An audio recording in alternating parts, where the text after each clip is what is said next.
Yeah, we're doing okay. It was what do you think of today? Yeah. You know, we drew 2-2 after come back from 2-0 down. Is it a hard-fought draw or is it another unconvincing performance? I don't want to call it a hard-fought draw because at times it felt like we were trying our best to lose that game.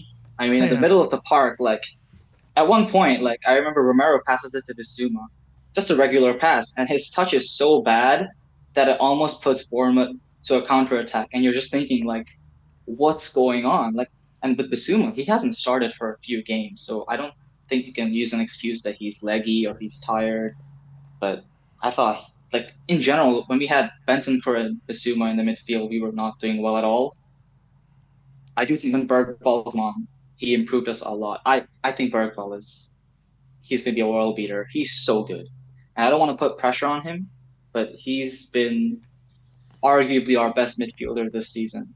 Similar Hmm. to Suspense, they both kind of came into the team at a similar time, and they've both been revelations, in my opinion. Yeah. Um, But in terms of you know how the game went, you know we were giving away so many sloppy mistakes. When you see those mistakes happen on the pitch so often, is it a case of individual errors? You know, Romero giving the ball away in the first minute, things like that. Maddison giving the ball away in the dangerous positions. What do you put that down to? The fact there were so many today. I think these players are so scared, but at the same time so desperate to like be the spark, to do something to lift the team up. Like Madison, for example, he lost the ball in a really dangerous spot, and he could probably have just played full pass, and we don't get put into that position.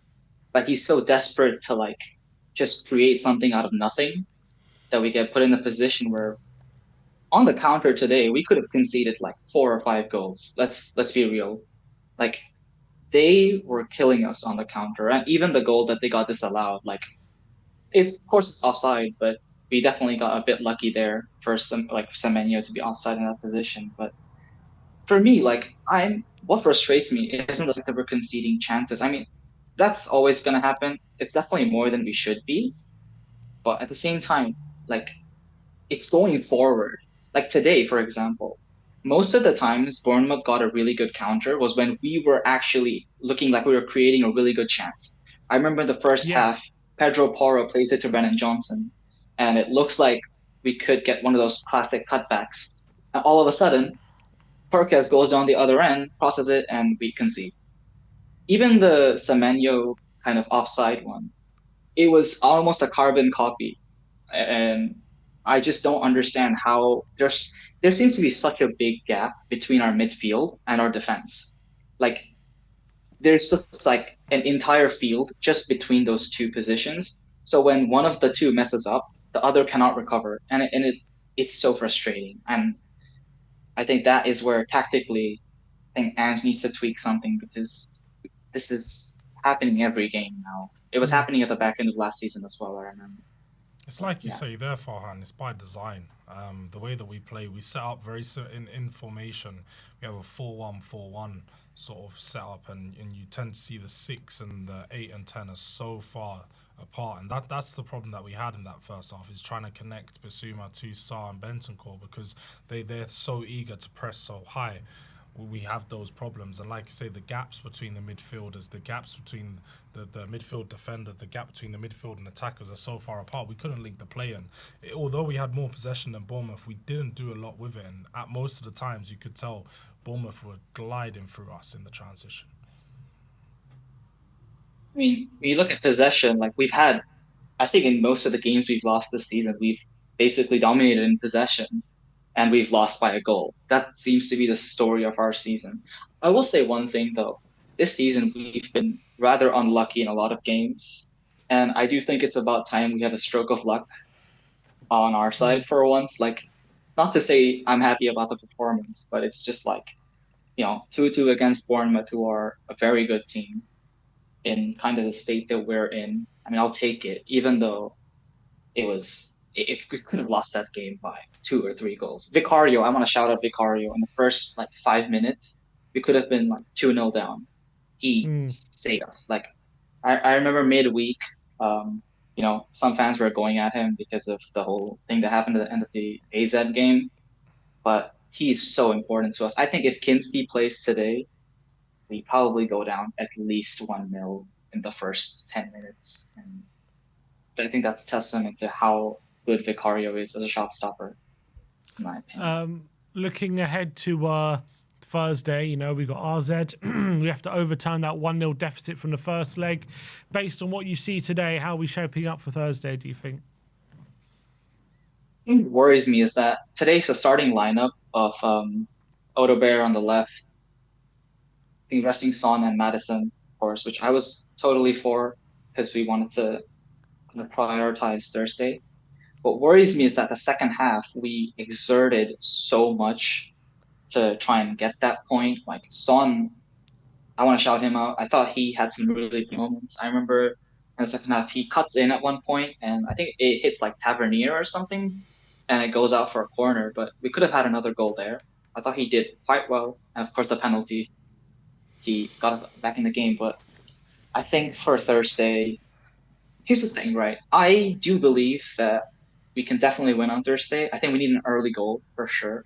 We cannot, we can't be making defensive mistakes in the first 15 to 20 minutes that puts AZ one goal up. Because I think if we do that, the tie's over. They're gonna sit back, and we saw at their stadium, like they're really good at staying compact.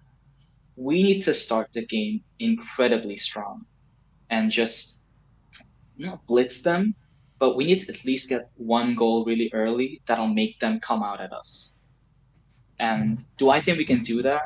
Recently, our attack has been questionable, but Solanke, I think, will help.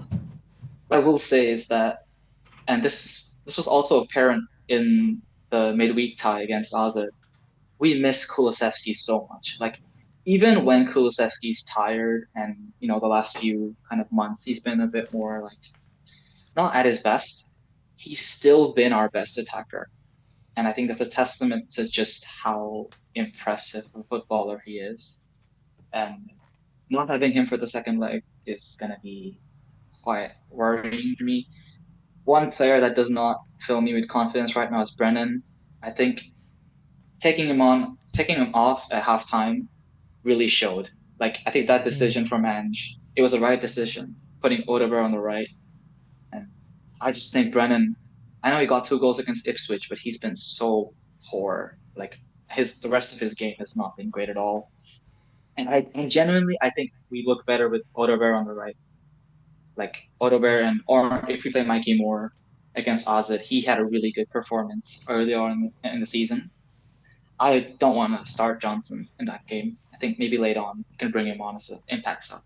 And Tell didn't have any minutes. Tell didn't have any minutes today, did he? So what do you think about? No, I was surprised.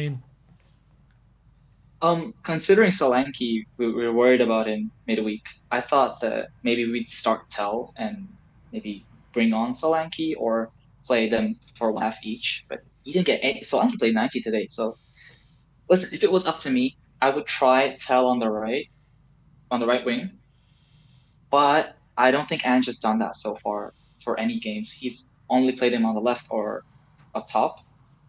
I don't think he's built to be a 9 in the Premier League. Like, he just doesn't have the physical presence. And even when Solanke doesn't score or assist, like him being in our attack, it makes us so much better because he can just hold the ball, which Tell cannot do. Like the ball bounces off him a little bit like Richarlison. Although I think Tell is a much better technical player. I think Solanke's he needs to play, and so does Son.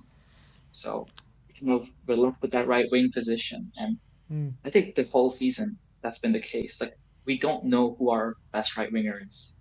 We keep rotating, and Kulusevski puts in good game once, and then he goes missing the next. Brennan gets 2 goals, and then he disappears again. I don't know where we kind of go in terms of our right wing position. I would play Odegaard personally, but he got 90 minutes today, so I don't know if he'll. Yeah, it's interesting to see what he'll do on Thursday. I'm not sure which way. Maybe he will go with Tell, seeing as he didn't play at all, because Odegaard played 90 minutes, Johnson 45. But look, Farhan, appreciate your time. Call it in, mate. Appreciate you giving your opinions, and we'll speak to you soon. Thank you, guys.